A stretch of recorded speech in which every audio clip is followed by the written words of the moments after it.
കോഴിക്കോട് വടകര മേമുണ്ടയിൽ ആഡംബര വാഹനങ്ങൾ മോഷ്ടിച്ചു. അടച്ചിട്ട വീട്ടിൽ നിന്ന് BMW കാറും ഹാർലി ഡേവിഡ്സൺ ബൈക്കും ആക്സസ് സ്കൂട്ടറുമാണ് മോഷ്ടിച്ചത്. മേപ്പത്തൂർ ഉസ്മാന്റെ വീട്ടിലാണ് മോഷണം നടന്നത്. അഭിജിത്ത് മുഴക്കുന്ന് ചേരുന്നു. അഭിജിത്ത്, വലിയ മോഷണമാണല്ലോ നടന്നിരിക്കുന്നത്. ഇത് വീട്ടുകാരും ഉണ്ടായിരുന്നില്ലേ അവിടെ?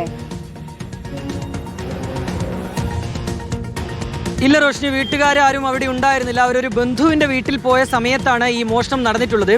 മേമുണ്ട സ്വദേശിയായ ഉസ്മാന്റെ വീട്ടിലായിരുന്നു മോഷണം. ഇന്നലെ രാത്രി ഈ കവർച്ച നടന്നു എന്നുള്ളതാണ് മനസ്സിലാക്കുന്ന കാര്യം. വീട്ടിലേക്ക് ഈ ഉസ്മാനൊക്കെ തിരിച്ചെത്തിയപ്പോഴാണ് വീട്ടിൽ വാഹനമില്ലാതിരുന്നത്. ഈ മോഷണം നടന്നിരിക്കുന്നത് വീടിന്റെ വാതിൽ തകർത്ത് മോഷ്ടാവ് അകത്തു കയറുകയും വാഹനങ്ങളുടെ ചാവി ഉപയോഗിച്ച് അത് തുറന്ന് അവിടെ നിന്ന് വാഹനങ്ങളുമായി കടന്നു കളഞ്ഞു എന്നുള്ളതാണ്. അതിലൊരു BMW കാറുണ്ട്, മാത്രമല്ല ഒരു ഹാർലി ഡേവിഡ്സൺ ബൈക്ക്, കൂടാതെ ഒരു സ്കൂട്ടർ കൂടി ഈ മോഷ്ടാവ് കടത്തിക്കൊണ്ടുപോയിട്ടുണ്ട്. മറ്റൊരു കാർ കൂടി മോഷ്ടിക്കാനുള്ള ശ്രമം ഇയാളുടെ ഭാഗത്തുനിന്നുണ്ടായിരുന്നു. പക്ഷേ ഈ ചാവിയിൽ ചാർജ് ഇല്ലാത്തത് കൊണ്ട് അത് ഓണാക്കി കൊണ്ടുപോകാൻ കഴിഞ്ഞില്ല എന്നാണ് നിലവിൽ നമ്മൾ മനസ്സിലാക്കുന്ന കാര്യം. മാത്രമല്ല ഈ വീട്ടിനകത്തെ ഒരുപാട് ഇലക്ട്രോണിക് ഉപകരണങ്ങൾ, CCTVയുടെ DVR ഉൾപ്പെടെയുള്ളവയും മോഷണം പോയിട്ടുണ്ട്. വലിയ ആശങ്ക ആ പ്രദേശത്തുള്ളവരെ സംബന്ധിച്ചുകൂടിയുണ്ട്. കാരണം അത്ര വലിയൊരു മോഷണമാണ് നടന്നിട്ടുള്ളത്. നിലവിലിപ്പോൾ ഉസ്മാൻ വടകര പോലീസിൽ പരാതി നൽകിയിട്ടുണ്ട്.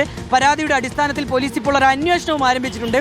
ചില CCTV ക്യാമറകളിലൊക്കെ ഈ മോഷ്ടാവിന്റെ മുഖം കുടുങ്ങിയിട്ടുണ്ട് എന്നുള്ളതാണ് പോലീസ് നൽകുന്ന വിവരം. അങ്ങനെയാണെങ്കിൽ എളുപ്പത്തിൽ തന്നെ ഈ മോഷ്ടാവിലേക്ക് എത്താൻ കഴിയും എന്നുള്ളത് കൂടിയാണ് പോലീസിന്റെ പ്രതീക്ഷ. ശരി.